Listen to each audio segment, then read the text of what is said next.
Day 7 and 8, Letterkenny and Derry, Londonderry.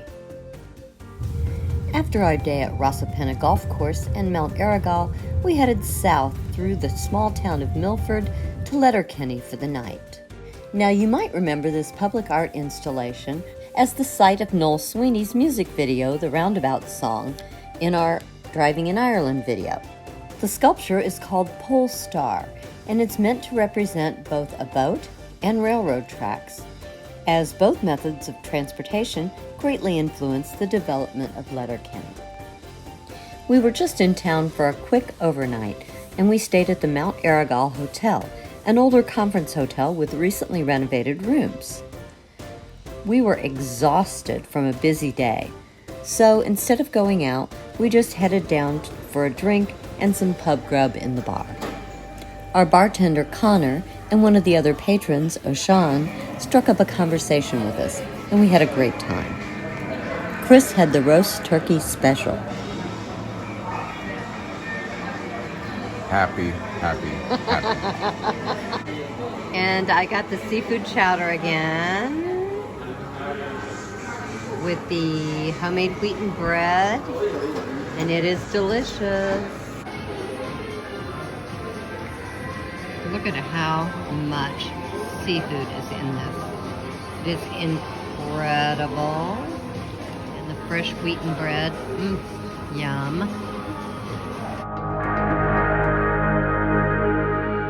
Good morning. We're in the Mount Errigal Hotel in Letterkenny, and one of the things that I really love about Irish hotels and accommodations is they never have coffee or tea without biscuits. And of course, biscuits are not biscuits. Biscuits are cookies. But it sounds so much better when you say you're going to have a biscuit. But I want to show you some of the little treats that we got. Because we were heading out early, we just grabbed our biscuit and a cup of coffee and headed out for a beautiful drive through the country on our way to Derry, Londonderry. It was yet another amazing weather day in Ireland. Go figure. Once we got on the outskirts of Kildrum, we crossed the international border into Northern Ireland. Now, because they have open borders, all you see is a sign on each side of the road designating that it's the border. The landmass that is the island of Ireland is actually divided into two separate countries. In the southwestern part is the Republic of Ireland. It accounts for 83% of the landmass and about 75% of the population. The capital is Dublin, and because they're part of the European Union, their monetary unit is the euro. The far northeastern portion of the island is Northern Ireland. Part of the United Kingdom, its capital is Belfast. It accounts for 17% of the landmass, but about 25% of the population. Their monetary unit is the British pound sterling. We headed on into the city. It's called Derry or Londonderry, depending on your political affiliation. The city is divided in half by the River Foyle. The west bank is called Cityside, where the east bank is called Waterside. Because we only had an hour or two, we decided to see the walled city. We were told the best place to park was Foyleside Shopping Center. Since we'd skipped breakfast, we popped into the food court to grab a bite. We're at Foyleside Shopping Center in Derry, Londonderry. We stopped to get a bite to eat here. And we're going to have got their sweets here. So we decided on the chicken ham and Dijon pie right there. And they're warming it up for us. We talked about a sausage roll, but we're just going to share a little snack. And I got a cup of coffee, and then we're going to eat a meal later. So we're splitting the chicken ham and cheese pie, and it is delicious.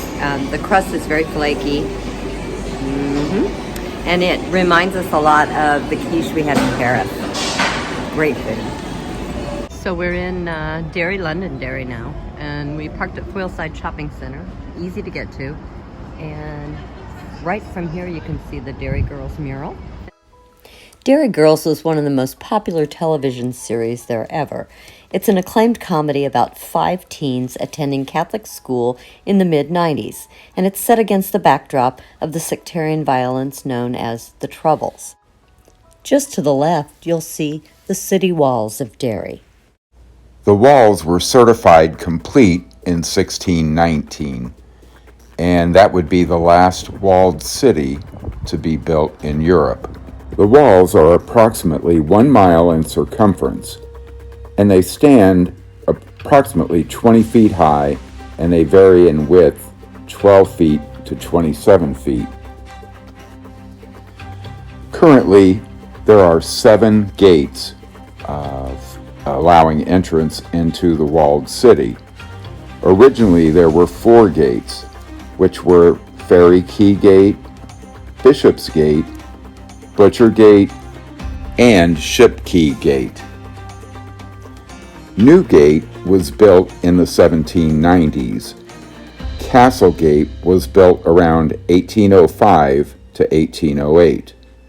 Magazine Gate was the last gate, built in 1880. Bastions are outcroppings in the wall where cannons were stationed to defend the city. Currently, there are 22 original cannons from the 16th, 17th, and 18th centuries. This may be one of the largest collections of original armaments in the world.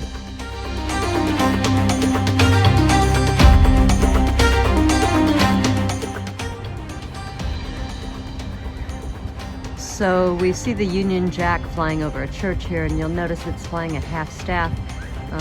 Queen Elizabeth passed away just a day or 2 ago, and they're flying it at half-staff to honor her memory. We came to Bishop Gate, where we had an amazing view of Bishop Street without, which means the portion that is outside the wall. The portion inside is called Bishop Street within. And then from the double bastion, we had a fabulous view of the Irish sky over Derry.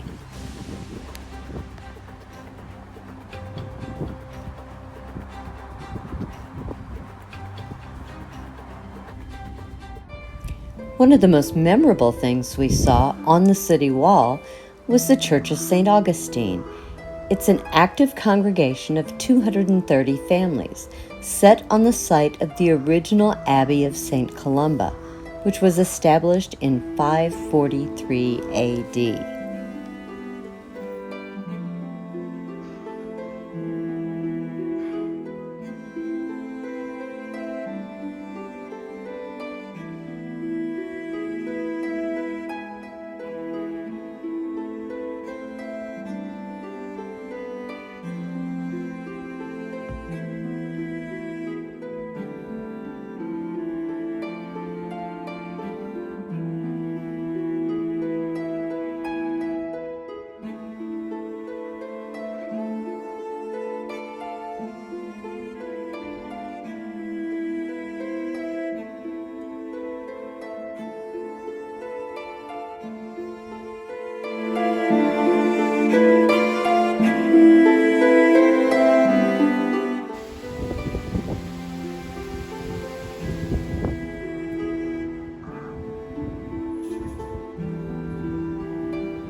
We headed back down Bishop Street within to the center of the walled city called the Diamond, where you'll find a war memorial for World War I dedicated to the citizens of the city who gave their lives in military service.